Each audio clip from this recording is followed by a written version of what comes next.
I'm just waiting for Julie to kind of give us. Actually, Jen gave me the floor.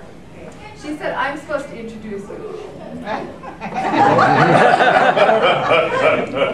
Okay, so here's what I know. Schad was the original ambulance, correct? Way back, before the ambulance got started, that is about the time the funeral home, right? Also acted as the ambulance department. And so then after that, I'll just let Bernie tell you all the details, but he was one of the originals that started with the transporting patients. Okay? Good enough? All right, Bernie, you got the floor. We have to elaborate on that a little bit, but before we get started, every time I see a group of people now, we had a family reunion in Bloomington this past Sunday, and my youngest brother is a dentist, or was a dentist in Sauk Rapids for like 34 years. Unfortunately, he's terminal with cancer.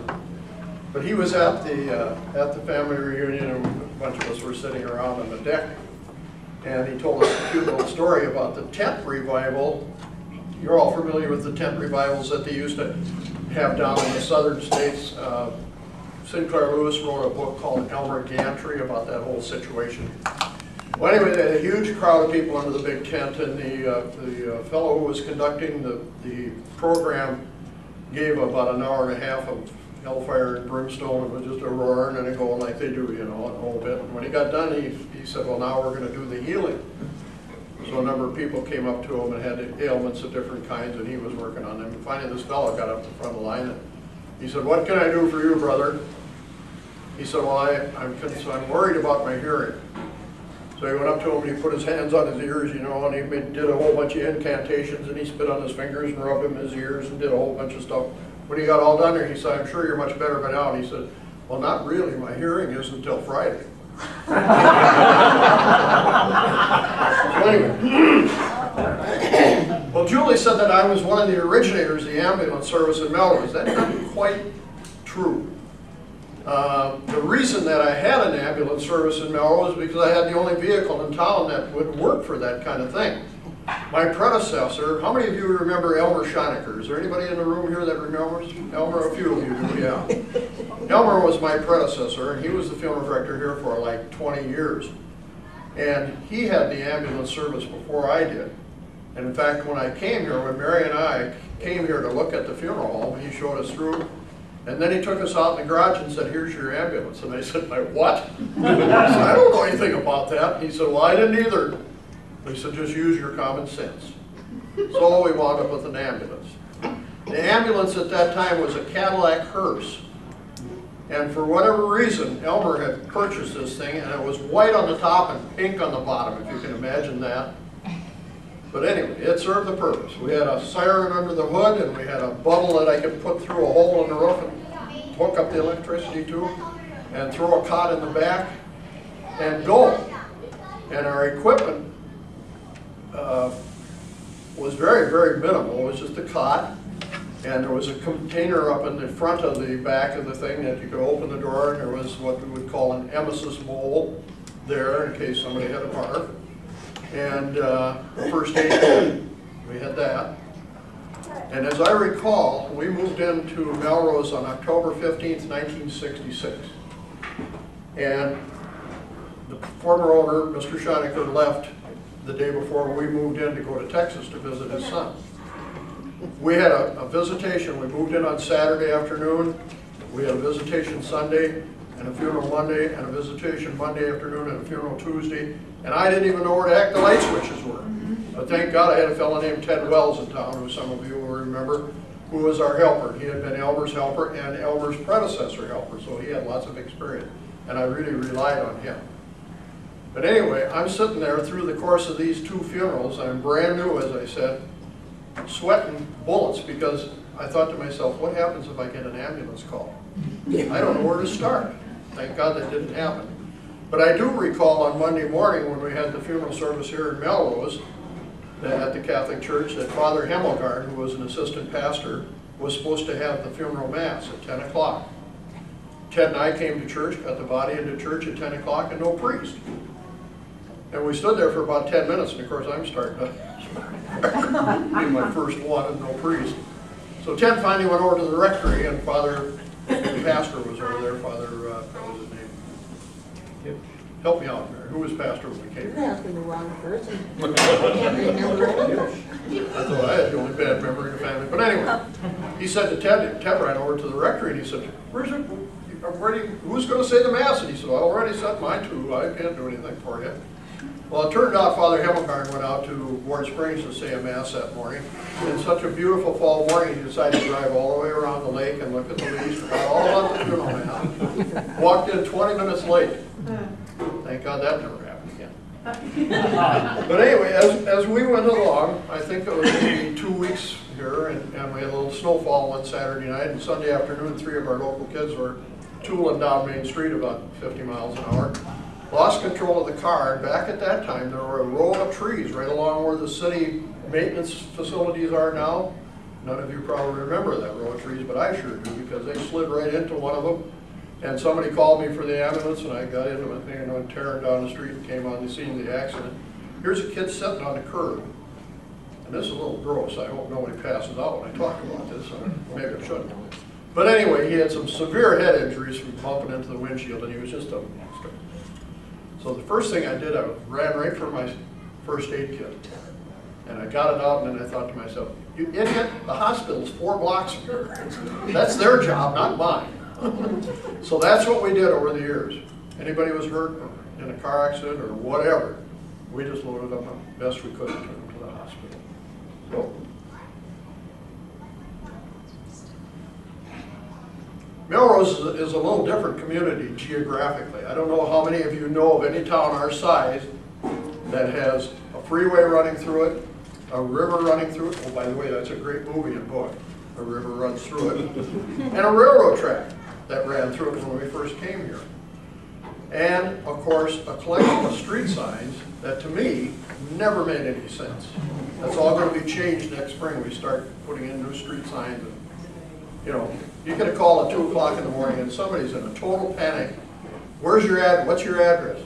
Well, I live on 34th, 5th Avenue, Northeast, Southwest. Where the hell is that? You know? And somebody would call from out in the country. And what I would say to them is that get somebody out on Highway 4, for instance, at halfway between Greenwell and Spring Hill. Get somebody with a car out on Highway 4 and lead me into the place. So that's kind of the way we operated, and it seemed to work pretty good over the years.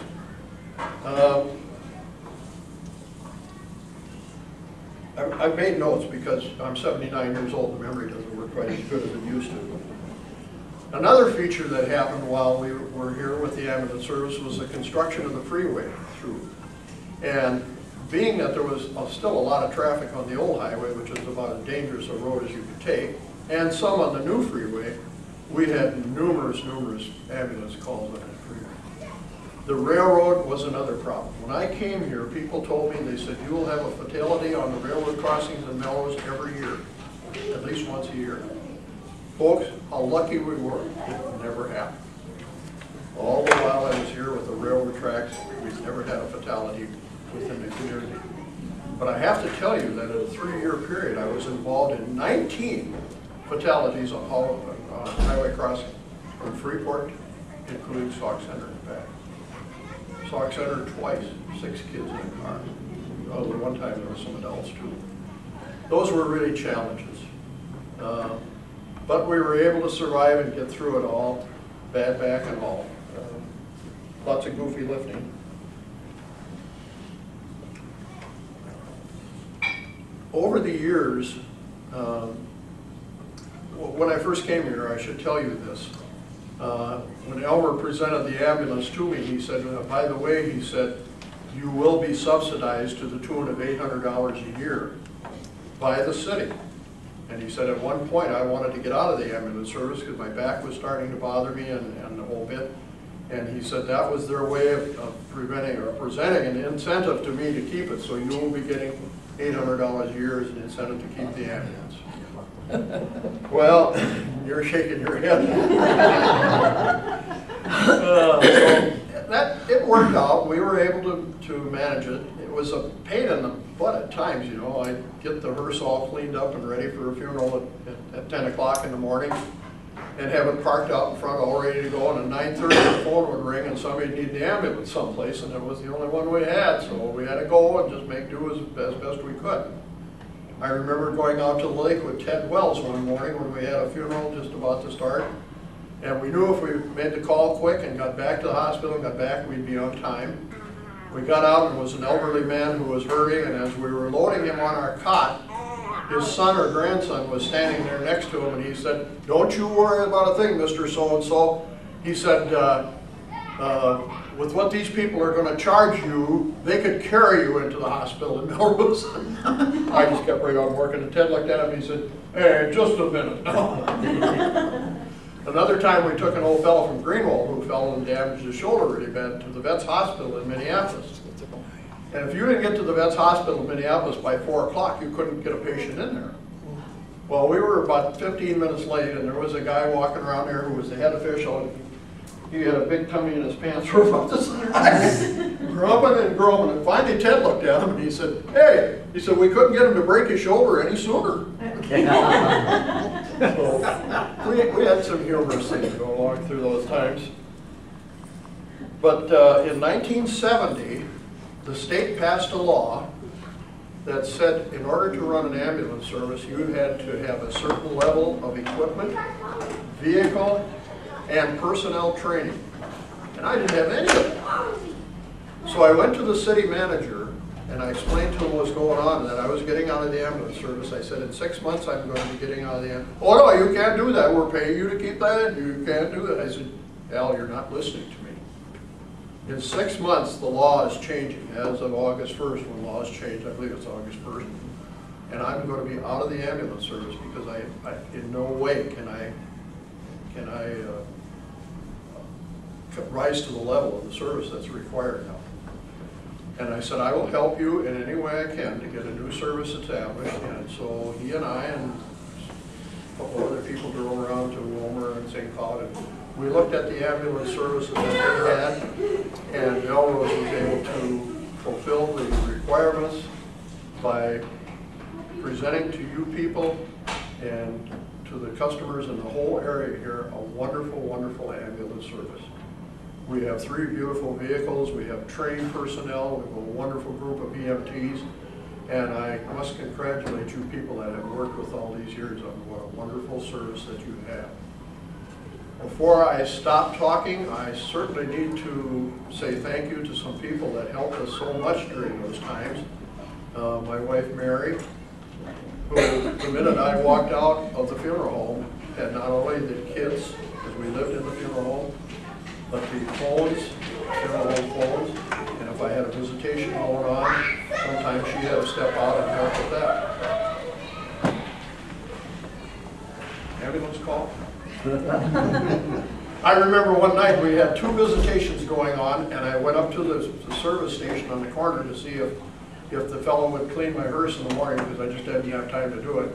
And about that time, a fellow who was a police officer, but he was off duty, walked in and said, "I just came in from the lake and there's a car tipped upside down in a field out north of town, about 1.5 miles or 2 miles, right by the curves out there." So I thought, well, I just checked that out. So I ran back and jumped in the ambulance and drove out there. And the car is turned over, there's a bunch of people around there, and no driver. And I'm thinking to myself, the worst scenario always hit me in the head. This is somebody that tipped a car over and got a head injury, and they're wandering around out in the field somewhere.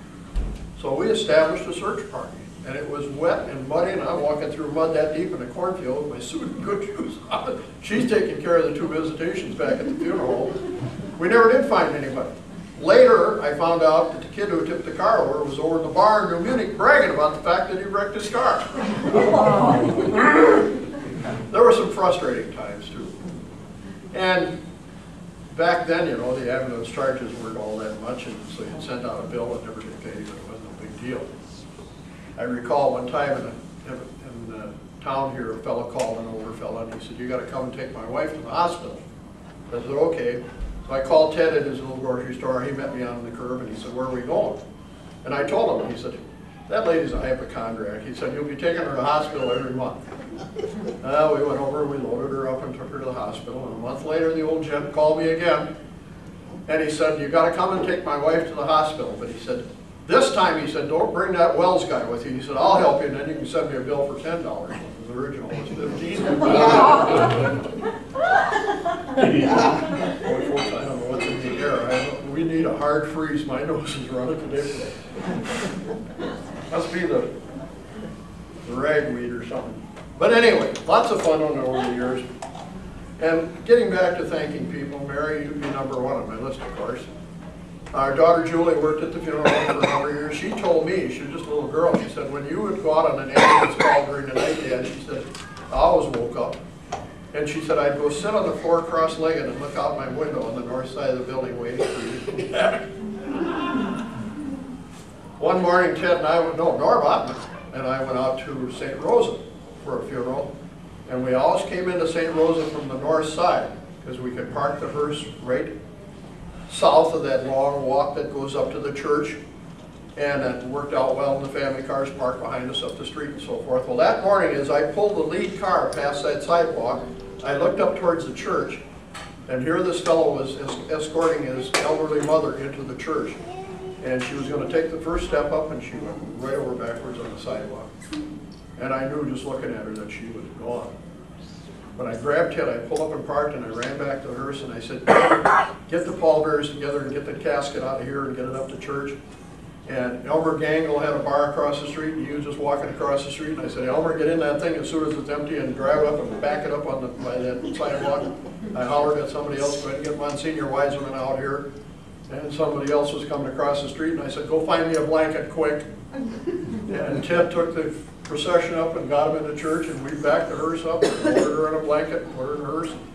Mary said she was making beds upstairs, and she said, oh, once I hear the ambulance whistle going out, she said, what the heck, they just went to St. Rose. And I came whipping in the tower and around the corner of the house building. So it was fun and games. I had great help back then. Ted Wells was the original fellow that helped me. Ted Manning helped some. Sheldon Woody helped me for a number of years. He was great. Norm Ottman and I worked together for 25 years, working on funerals and ambulance services. The man was an absolute saint. Never one time in 25 years was there ever a harsh word between the two of us. He was simply great. So we had a lot of good help. And I'm just going to conclude this by telling all of you that in Melrose, we have had a wonderful 44 years here. We've seen the community progress. My God, I can't tell you about the potholes that were in the street in front of our funeral home when we first came here. But the community has done well. We've enjoyed our time here. We passed our ambulance service on to a great group. You do a superb job, and we love you all. Thank you.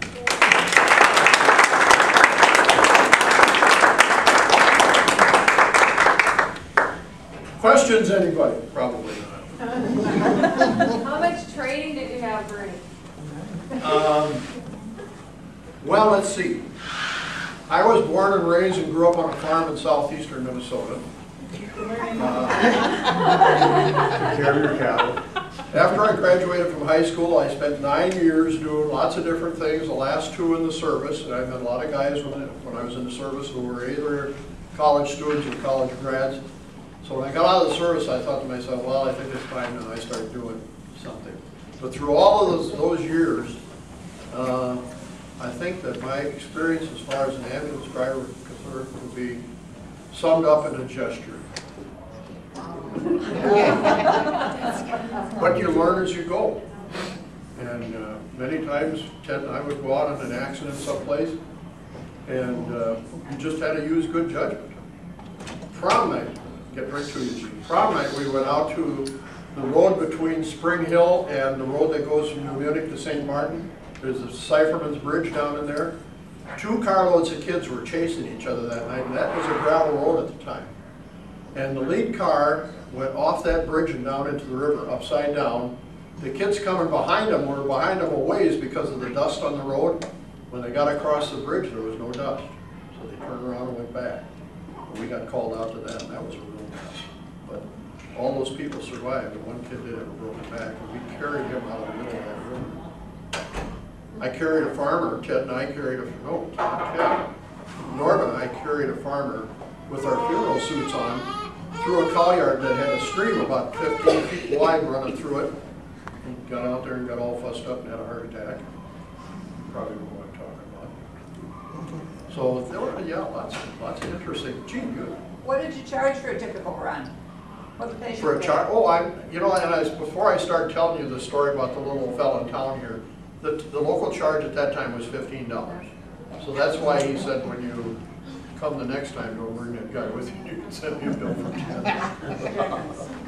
But you have to realize too that was 4 years ago. You know, things change, prices change. But along with the change in price, there's also a huge, huge change in service, reliability. I took a fellow from here down to a hospital in Minneapolis one night. And after I got him down there, I found out that he had an aortic aneurysm. And if we would have handled him in any way, shape, or manner, rough, bam, gone just like that. And the ambulance ride is a very bumpy ride. Oh, I had to go in it, and I wasn't. We don't charge for the bumps, Mary. Oh, good. Well, the vehicle is the way it is because it's used for that kind of service, and because of the way it's built and equipped and everything. Yeah, our old Cadillac hearse was probably a little smoother ride. So I'd rather go in the ambulance. We're very fortunate that we have the medical services, the ambulance services that we have in this community. I don't know that there's a community our size in the state that is better equipped to take care of the health and welfare of our people. I found out after my predecessor left, and I had a couple of years here, that when they decided to build a new hospital in town here, that he was dead set against it. He was a very conservative individual. He was a great guy, and he had a fantastic reputation. I remember the first funeral that we had out in New Munich, and the old priest out there shook his hand with his pipe at me, and he said, "Young man, you have big shoes to fill." I said, "I don't doubt that for a minute." And Elmer had one advantage over me. He could speak German. So that was a great comfort to a lot of the older folks here. Anyway, thank you for being a good audience. Well,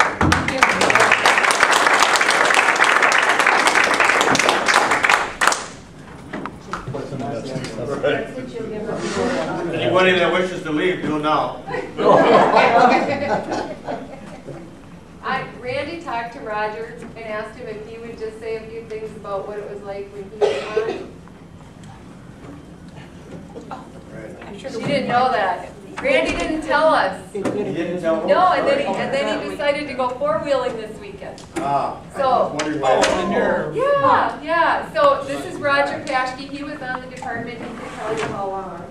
I'm not sure. And I can't tell you the history of the entire ambulance. That is elsewhere someplace. So I joined 2 years after it started. Okay. Right? So I'm not with the originators, like Bernie said, Burge Metzger and Don Moore. Those people were the ones that, it was the city that formed it, but they were the first head honchos of it, all right? And I talked to Irvin today and asked when he was the first coordinator. This is Irvin Detler we're talking about. And I started in ambulance in the fall of 1972, and Irvin was coordinator then. So I think it was before 1972, but I was reading old parts of the newspaper and it said 1972 is when Irvin was coordinator. I think it was a year before that or so. So I think there's a schedule here someplace that says I'm supposed to talk about tools of the trade, which includes equipment, I'm guessing. Tools of the trade. Well, like Bernie says, his tools of the trade were his ambulance. Wasn't much of a thing there. Anyway, I'm looking over 4 different terms of things that we had for equipment. There was the hair traction, little humor here, nothing to do with fixing split hairs. We had the thumper, nothing to do with rabbits. We had the longboard, which was not a 10-foot 2x4. We had a defibrillator, which was not something you attach someone to if they told a lie. Think about it. No, it's not a defibrillator. Anyway, forget those things. Bernie said use common sense. That was his instruction, his training. Our training when we first joined, remember this, Bob? First aid. All we had to do was pass a first aid course. That's all we need to do to be certified. Don't shake your head. That was important. That's a very small thing. And eventually, you had to do an 81-hour course, which we had to do, and you have to do now, I think. It's still an 81-hour course. And after the 81 course, for every 2 years, we had to have a 24-hour refresher course. So that was it, not mine. Somebody close the door. It's 132 now. 132. We had 81. And then how about refresher course? We had 24 hours. 24. 24, we still do the same thing. All right? As far as the ambulance, I have a picture of one here, and you can look at it later on. I don't see one up there. But it was called, it was a 1969 International. It was called, I've got it written down, a Type 1 carry-on. It's a place where the driver and the attendant could not pass between each other. So it was closed off. We had a window we could open and talk to each other, but that's as far as it went. In November of 1970, that was the one that we got. Well, okay, November 1970 is when they got that thing, even though it was a 1961 ambulance. In 1978, they got the first kind that you have out there now. 1978. We're talking about Irvin Detler now, in case I haven't mentioned the name. I'm going to talk about him later. He ordered a Type 3, and we got it from Road Rescue, the same people that you get yours from now down in St. Paul. And it cost $25,000 at that time to get a new one. Now, this 69 International was not very good. You can imagine the gas mileage he got, which was not very good. And it was getting old, and he wanted this one. Now, we're going to use the old one for a backup, which we did for a year or so. But he said, no, let's get 2 new ones, and then we don't have to worry about the old one for a backup. We'll sell it. We have 2 fully equipped, real nice modern ambulances. $25,000. They went to the city, and the city always says, no, I'm sorry about this. I shouldn't say that about the city. No, we don't have the money. We don't have the money. So he said, all right. So we got one for $25,000. Next year we bought another one. You know how much that one cost? $47,000. You could have gotten 2 for the price of 1 if you would have gotten it that year. So, that our training was the Red Cross, and I told you about the other things we got. We always had people coming from other places to instruct us, especially when the 81-hour course came through. Mostly they were the 2 Pollards, Mr. and Mrs. from Osakas, he was the fire chief at the time, and another man from Sauk Center came to help too occasionally. And then, oh, you want to know how much we got? We got 25 cents what we got for being on call. Let's see, we're on call for 24 hours, 25 cents, I didn't get it. And service call was always $3 an hour. So I don't know how much that has changed. You don't have to tell me, but that's what we got. The average charge for an ambulance call was more if they went further from town. In town it was probably like $35. And then eventually Irv started upgrading the prices for the equipment that we had. So it became like automatic in town, $55. That was minimum. Automatic, $55. And then if you use some of the equipment like oxygen, et cetera, if it was an emergency, if you had to go out at night, you know, all those little things added up. And somebody complained to me from Sauk Center that, why, the Sauk Center ambulance charged $95. Is that out of line? I said, well, in town we charge $55 unless. Well, she thought it was out of line. Anyway, she used to live in Sauk Center, so she was complaining about that. Then along comes Irvin Detler being the coordinator. And Irvin is actually the person that really started getting the ambulance, as you know it now, getting it updated. I mean, not only just the ambulance, but the equipment in it and the training that we took. Irvin himself took his own time to train so he could train us as CPR instructors and doing other things. And so we went around doing those jobs at various locations. and Irvin got all that equipment we had. He made it certain that we would get proper equipment, proper training, and have the ambulance up to date. I mean, he spent a lot of his own hours just doing that, not getting paid for it, and making sure that we had people to run the ambulance corps. You might call him, if there's a father of Melrose, a father of our country, you might call her the father of the ambulance group. Not that he was the first one that started it, but he really did. And after he left, Betty took over. Irvin's theory was this: if we met somebody out in the field, well, we had to do the life-saving things. We couldn't let them bleed to death or, you know, give them CPR and all this other stuff. But the theory was, get them to the hospital fast. You know, just like you said, Bernie, get them to the hospital fast. I'm only 4 blocks away, get them there right away. We did not have a regular protocol. When Betty came along, she established, you must do this, you must do this, you must do this. It had to be that way. Or my ass is grass. It's on tape now, so we're not going to say anything like that. So that came along, and I'm not going to speak about what we have now and who the ambulance coordinators are and what they did, because I'm not familiar with all of that. Betty. And the one thing that people don't realize is Irvin went down to a meeting, and they were talking about the first defibrillator that was in the state of Minnesota was at the airport. There was a guy that spoke there, and he talked about it. There was a salesman there. Irvin went up and ordered the defibrillator. We had the first automatic defibrillator outside of the airport in the state of Minnesota, and nobody ever knew that. Goodness. He ordered it right to see. You didn't either. Thank you very Well, much. now. Yeah, Now and we know. no one ever knew that. We got it, and the guy said, "You're the first people to order that," and we got it. My goodness. So yeah, the Thank first you. defibrillator out in the airport had the first one in the state. Yeah, he really did a lot. There's no question about it.